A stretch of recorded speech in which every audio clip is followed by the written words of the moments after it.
आसाममध्ये 76 जागांचे कल हाती आलेले आहेत। 64 हा बहुमताचा आकडा। एकूण विधानसभा मतदारसंघ आहेत 126, त्यापैकी 76 जागांचे कल आसाममध्ये हाती आलेले आहेत। त्यानुसार भाजपने 64 जागांवर सध्या आघाडी घेतलेली आहे। त्यामुळे बहुमताचा आकडा सुरुवातीच्या कलांमध्ये भाजपने गाठलेला आहे। आता आकडा येतोय पश्चिम बंगालमधून महत्त्वाची अपडेट। पश्चिम बंगालमध्ये ममता बॅनर्जी या पिछाडीवर गेलेल्या आहेत। पश्चिम बंगालमध्ये ममता बॅनर्जी या सध्या पिछाडीवर गेलेल्या आहेत। भवानीपूरमधून त्या निवडणुकीच्या रिंगणात आहेत। सुवेंदू अधिकारी हे देखील तिथे तळ ठोकून होते। मतदारसंघ देखील त्यांनी पिंजून काढलेला होता आणि आता भवानीपूरमधून पश्चिम बंगालमध्ये ममता बॅनर्जी या पिछाडीवर गेल्याचं बघायला मिळतंय। ममता बॅनर्जी यांच्यासाठी अत्यंत प्रतिष्ठेची ही लढाई आहे। पुन्हा आपला गड कायम राखण्यामध्ये ममता बंर्जी या यशस्वी ठरतात का पाहायचंय। भवानीपूरमधून ममता बॅनर्जी सध्या पिछाडीवर असल्याचं कळतंय। सुवेंदू अधिकारी आघाडीवर आहेत। मोठे प्रयत्न भाजपनं पश्चिम बंगालमध्ये यावेळी लावलेले आहेत। त्यामुळे या सगळ्या प्रयत्नांना यश येतंय का की ममता बॅनर्जीच आपली जादू कायम ठेवण्यामध्ये यशस्वी ठरतात पाहायचंय। पुदुचेरीतलं आपण एकदा ग्राफिक्सवर हे चित्र पाहूया। एनडीए 12, यूपीए 5 आणि इतर 1 असं हे चित्र सध्या पुदुचेरीमधनं आपल्याला पाहायला मिळतंय। अत्यंत छोटं राज्य आहे, पण तिथे मात्र एनडीए सध्या काही जागांवर पुढे असल्याचं आपल्याला बघायला मिळतंय। 12 जागांची आघाडी एनडीएने घेतलेली आहे, ज्यात भाजप आणि इतर पक्ष सुद्धा आहेत। तर यूपीए काँग्रेससह 5 जागांवर आघाडीवर आहे।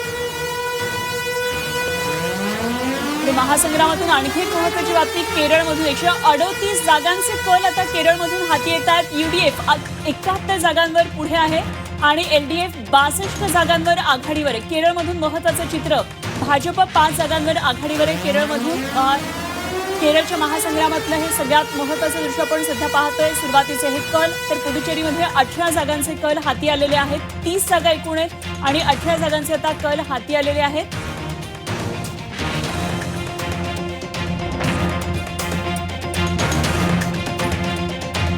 पुदुचेरीमध्ये 18 जागांचे कल आतापर्यंत हाती आलेले आहेत। त्यानुसार काँग्रेसने 5 जागांवर सध्या आघाडी घेतलेली आहे। 18 जागांचे कल आतापर्यंत हाती आले। तर पुदुचेरीमध्ये यूपीए 5 जागांवर आघाडीवर आहे आणि एनडीए 12 जागांवर सध्या आघाडीवर आहे। दुसरीकडे पश्चिम बंगालमधले 294 पैकी 183 जागांचे कल हाती आले। त्यानुसार भाजपने सेंचुरी गाठलेली आहे। सध्या 100 जागांवर भाजपने आघाडी घेतलेली आहे। तर तृणमूल काँग्रेसचे उमेदवार 83 ठिकाणी आघाडीवर आहे। त्यामुळे हा फरक काहीसा आता वाढताना दिसतो। 184 जागांचे कल आतापर्यंत पश्चिम बंगालमधले हाती आलेले आहेत। 100 जागांवर भाजपने आघाडी घेतलेली आहे। त्यामुळे सध्या तरी सुरुवातीचे जे कल हाती येत आहेत त्यानुसार भाजपने सेंचुरी गाठलेली दिसते आहे, 100 गाठलेली आहे। 100 जागांवर भाजपचे उमेदवार हे सध्या आघाडीवर आहेत। तर 83 जागांवर तृणमूल काँग्रेसचे उमेदवार हे सध्या आघाडीवर असल्याचं आपल्याला बघायला मिळतंय। यापूर्वीचा पक्षीय बलाबल आपण बघितलं तर 77 जागांवर भाजपचे उमेदवार निवडून आलेले होते।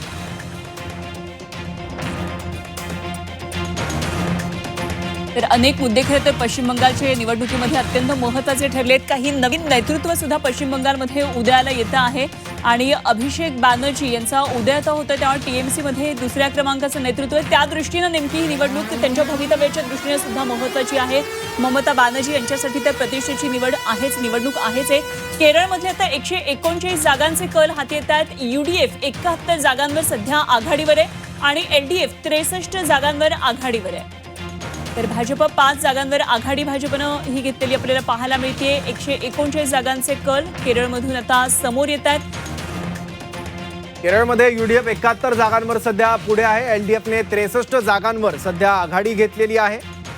भाजप 5 जागांवर सध्या आघाडीवर असल्याचं बघायला मिळतंय। केरळमध्ये 140 जागा आहेत विधानसभेतल्या आणि त्यातल्या जवळपास सर्व 139 जागांचे कल आतापर्यंत हाती आलेले आहेत। केवळ 1 जागा बाकी आहे। त्यामुळे चित्र आता स्पष्ट व्हायला सुरुवात होण्याची शक्यता आहे। काही वेळातच जशी जशी मतमोजणी पुढे जाईल केरळमधील 139 जागांचे कल आतापर्यंत हाती आलेले आहेत। त्यानुसार यूडीएफ 71 जागांवर पुढे आहे, तर दुसरीकडे एलडीएफ 63 जागांवर सध्या आघाडीवर असल्याचं बघायला मिळत आहे। तिहेरी लढत तामिळनाडूमध्ये सुद्धा बघायला मिळते। तिथली आकडेवारी आपण बघणार आहोत, पण केरळमध्ये यूडीएफ सध्या 71 जागांवर पुढे असल्याचं बघायला मिळतं। केरळमधील सर्व 140 जागांचे कल आता हाती आलेले आहेत। त्यानुसार सुरुवातीच्या कलात यूडीएफ 71 जागांवर पुढे असल्याचं बघायला मिळतंय। त्यामुळे केरळमध्ये सत्ता परिवर्तन हे आता अट असण्याची शक्यता आहे. सत्ता परिवर्तनाच्या दिशेनं केरळ जाताना दिसतोय, कारण 140 जागांचे कल आतापर्यंत हाती आलेले आहेत केरळचे. त्यानुसार युडीएफ 71 जागांवर पुढे आहे. युडीएफचं यापूर्वीचं विधानसभेतलं संख्याबळ आपण बघितलं तर 41 इतकं होतं.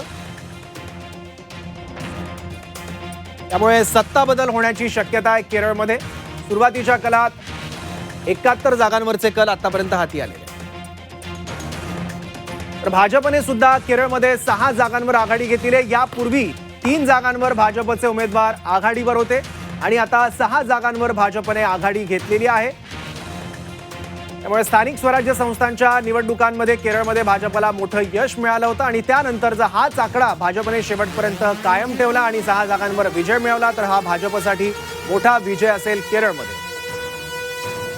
पश्चिम बंगालच्या कलांमध्ये भाजपने 100 गाठलेली आहे. पश्चिम बंगालमध्ये आतापर्यंत 196 जागांचे कल हाती आलेले आहेत.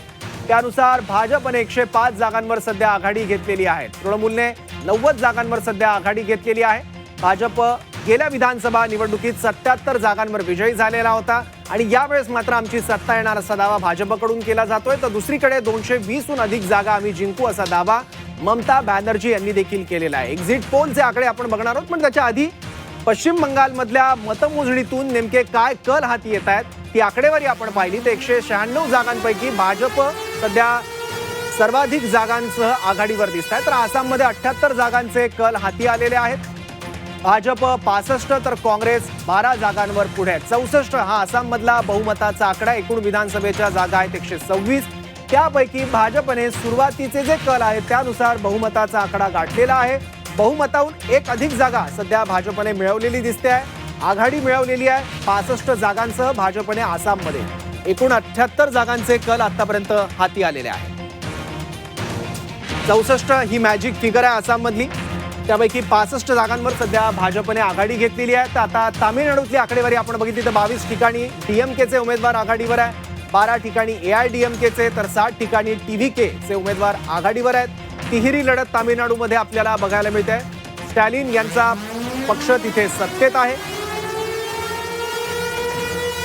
तामिळनाडूमध्ये 83 जागांचे कल आतापर्यंत हाती आलेले आहेत. तामिळनाडूमध्ये डीएमकेने 52 जागांवर सध्या आघाडी घेतलेली आहे. एआयडीएमकेने 19 जागांवर सध्या आघाडी घेतलेली आहे. त्यामुळे तामिळनाडूमध्ये सत्ता बदलाची शक्यता धुसर होत चाललेली आहे. तर टीव्हीके सुद्धा विजय थलपती यांचा पक्ष, ज्यांनी नव्यानं राजकारणात प्रवेश केलेला होता, जोरदार प्रतिसाद त्यांच्या सभांना बघायला मिळाला होता, पण फार प्रभाव पाडण्यात त्यांना यश आलेलं दिसत नाहीये. सध्याची जी आकडेवारी हाती येते त्यानुसार 12 जागांवर सध्या टीव्हीकेने आघाडी घेतलेली आहे. 83 जागांचे कल आतापर्यंत हाती आलेले आहेत तामिळनाडूमध्ये. तामिळनाडूचे सीएम स्टॅलिन हे स्वतः पिछाडीवर गेलेले आहेत. कोलाथुरम हा मतदारसंघ आहे स्टॅलिन यांचा आणि तिथून टीव्हीकेचे उमेदवार हे आघाडीवर आहेत. तामिळनाडूचे मुख्यमंत्री स्टॅलिन हे सध्या पिछाडीवर गेल्याचं बघायला मिळतंय आपल्याला आणि त्यांना पिछाडीवर टाकलेलं आहे ते म्हणजे टीव्हीकेच्या उमेदवारांनी. कोलाथूरमधून टीव्हीकेचे उमेदवार हे सध्या आघाडीवर आहेत. तामिळनाडूचे मुख्यमंत्री स्टॅलिन यांचा पक्ष जरी आघाडीवर असला तरी ते स्वतः मात्र पिछाडीवर गेल्याचं बघायला मिळतं.